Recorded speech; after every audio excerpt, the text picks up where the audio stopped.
tonga tao an-trano izy ireo dia lasa miresaka izy mivady.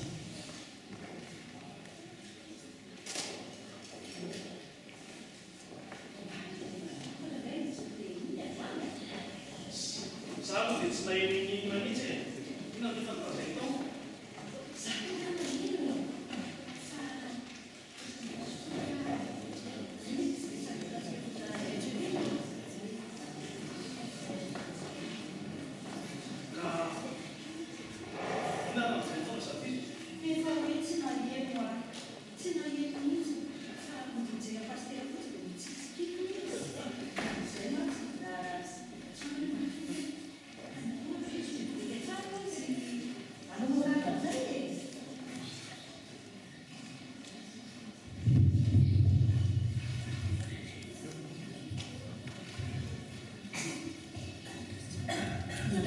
Tsinay nanomboka indray ny herinandro mavesatra.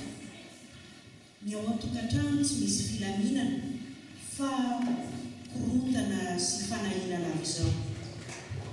Tena mahasosa sy mahakamo mihitsy izy mahita azy ty demande firy zao nanefa tesy teroa hatramin'izao mbola tsy nahitana valiny ihany. Angaina hoe za zao efa impirimpiry na fanadinana tsy mety afaka mihitsy. Efa tena mampieritreritra sy mahakivy mihitsy a.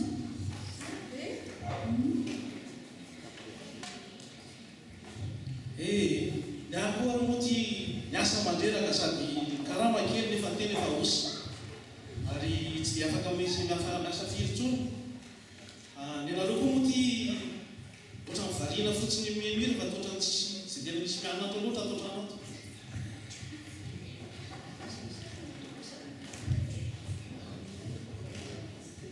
Aleo misy aloha hivavaka kely e. Tombo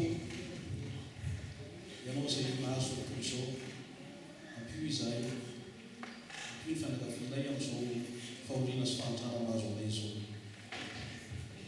Izany mangatahana araka ny sitraponao.